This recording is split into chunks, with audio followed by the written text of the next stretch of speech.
They stole his first term as president. These absolute liars who run around trying to act like they're the protectors of democracy completely ruined it, tried to undermine it at every turn and at the highest levels with lies, with out and out lies that were really serious, and changed foreign policy and changed the course of history in this country in Trump's presidency. And there must be accountability. There has to be actual criminal accountability for those who lied.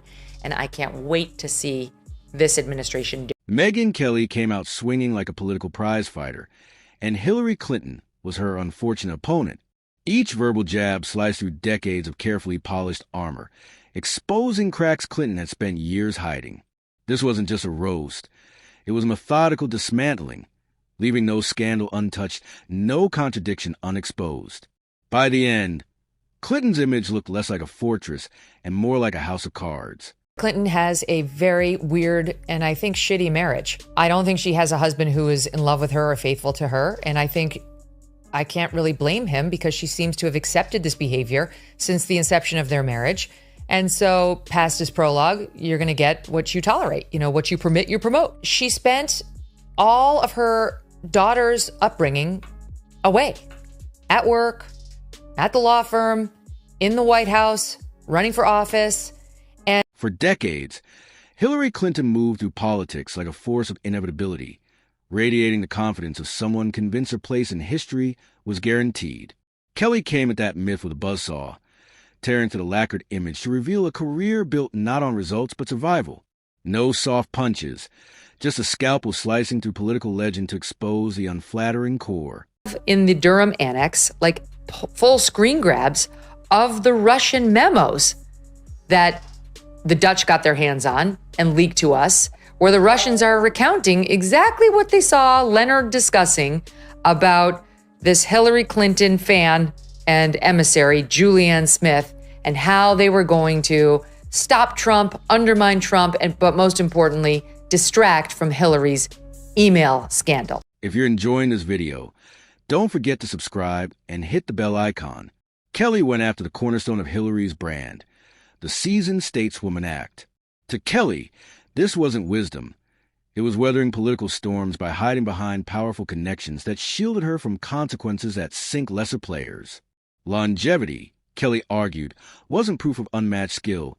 It was proof of how well the system protects its own. Doing all this. And back to Hillary, you know, the whole, she has a hat she's tweeted herself out wearing, but her emails. She's tried to turn it into this ridiculous joke, like, oh, but the moon landing, like you nutcases who are still railing about this made up scandal, this thing that, you know, you've used to try to unfairly tar me. She did need to distract from that email scandal, which was around her neck like an albatross. Trust me, we were covering it every night on the Kelly File at Fox News. She had clearly violated the law with that homebrew server that had been accessed by foreign agents. She compromised national intelligence information. She did things she would never have allowed anybody at the State Department to do.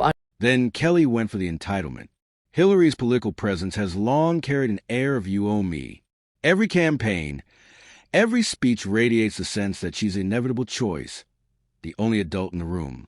Kelly gutted that narrative, reminding viewers that inevitability is just arrogance in a tailored suit. Trust isn't inherited. It's earned. And Kelly demanded to know, where were the groundbreaking results? Of course, is the original election denier. I'm sure you voted for her in 2016. Well, she's not an election denier. She absolutely was the OG election denier. First of all, she came out before the sun had risen to concede the election to Trump. And then spent the next 4 years saying he was illegitimate. He was an illegitimate president. Okay, well, first of all, she didn't say he was an illegitimate. Yes, she did. You tell me exactly what she said. She said those exact words repeated. Kelly rejected the notion that Hillary's career was one of relentless public service.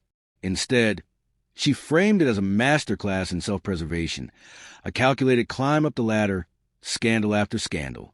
Whitewater, Benghazi, the private server, each should have been politically fatal. Yet Hillary survived, not by confronting the damage, but by pivoting to the next opportunity before the dust had settled. Kelly compared it to stepping out of a burning building and straight into a photo op. And that leads me back to Schellenberger here. This is page 4 of his report. He writes as follows: the Russian reports, again, that the Dutch spied on, that we got our hands on, also claimed, and listen to this. I mean, you probably already know this stuff, Glenn, but claimed that Attorney General Loretta Lynch, okay, this is back in 2016, people, remember, Obama's president. Loretta Lynch is his Attorney General. And her DOJ/FBI are investigating the Hillary Clinton email scandal. And also now we learn simultaneously working with the Hillary Clinton campaign to bury that scandal in favor of calling Trump a Russian agent. Kelly didn't spare the hypocrisy either. Hillary built her image as a champion of the underdog. Your donor list read like a global elite summit: Wall Street executives, foreign leaders with questionable records, power brokers who wouldn't recognize an average American outside of a fundraiser. Kelly hammered the contradiction. You can't champion the people while cashing checks from the very forces holding them down. Okay. I mean, she conceded the election. Whether you're interpreting her disappointment at losing it as the same thing as Trump not conceding it, I don't know if that's where you're getting it from. But again, it's a tremendous false equivalency. You could ask Hillary Clinton right now who won that election. She will tell you. Donald Trump won the election. Now she knows she has to because of what Trump had. The 2016 campaign, Kelly treated it like an open wound. She dismantled the arrogance of a coronation-style run, a campaign that assumed adoration was guaranteed. Hillary didn't inspire voters. She tried to convince them there was no alternative. And when defeat came, the excuses poured in, everything except the simplest truth. She was a wrong candidate for the moment. Kelly also skewered the Clinton Foundation, calling it a blurred line between charity and influence, a PR machine disguised as philanthropy. Got away with murder. Lock her up was right and righteous. And Trump actually should have gone after her when he took office back in 17, January of 17. The only reason it appears that the FBI didn't go after her is because the fix was in. And Loretta Lynch was really clear she wasn't going to do that to Hillary and was telling the Hillary campaign. Hillary's constant reinventions also got shredded. Every few years, a new tone, a new wardrobe, a slightly different persona, yet always the same playbook. Kelly pointed out that authenticity can't be scheduled between donor luncheons. Then came the media critique. How much of the press spent years cushioning Hillary's image, downplaying scandals or reframing them as unfair attacks? But that doesn't protect democracy, Kelly argued. It turns the media into a PR arm feeding the public empty calories, satisfying sound bites with no substance. This woman should be in jail. Literally, Hillary Clinton should be behind bars. And so should the people who worked for her who did this. This is so blatantly corrupt. She wanted to distract from her email scandal. She cooked up a plan to accuse Trump of being a Russian agent in order to Even Hillary's feminism came under fire. Advocacy, Kelly said, means putting the cause above yourself. But Hillary's brand intertwined the two so tightly, they became inseparable. Support her and you support the cause. Criticize her and you attack the cause. It was a political shield disguised as moral high ground. Kelly then dragged Hillary's post-career hustle, lucrative speaking gigs, high-profile media projects, endless public appearances, arguing it wasn't leadership, just relentless self-preservation.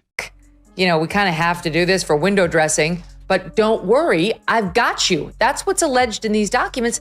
And Hillary has been acting like she's the one who's been wronged. This is all a made-up scandal, and the evil Trump who said she ought to be behind bars is so out of line. Meanwhile, Trump didn't do it. Everybody knows Trump didn't go after her criminally with his DOJ when he took office.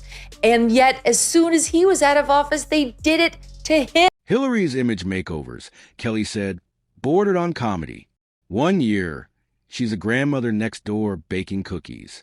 The next, a fearless world leader rehearsing debate stage charisma. Each version carefully scripted, complete with emotional cues, as if someone off-camera flashed signs reading smile or be relatable. For decades, voters have been promised that one day she'll explain it all, but every time, it's another round of vague phrasing, evasive pivots, and selective memory. Made up a scandal about Trump being a Russian asset.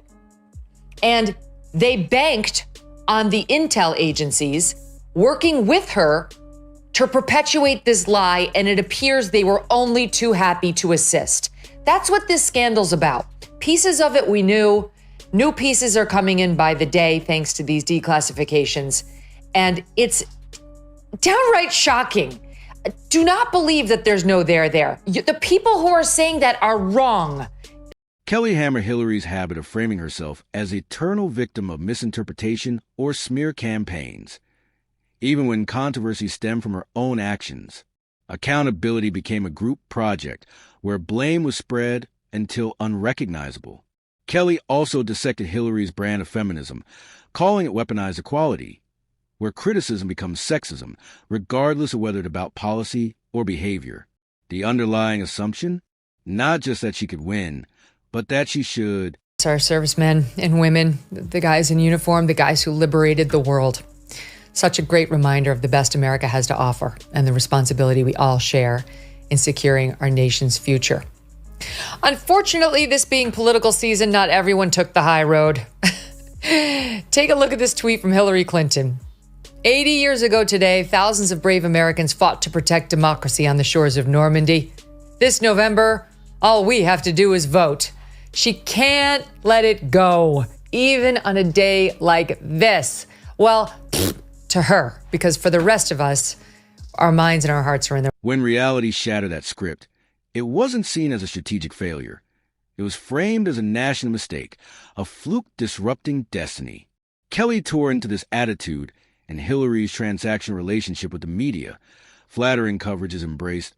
Criticism is called bias. Even her so-called candid moments, Kelly said, feel calculated. The polished speech, the sigh, the deflection, the blame shift. It's no mystery. It's a routine, and the longer she sticks to it, the harder it is to believe she's evolved beyond the political operator she's always been.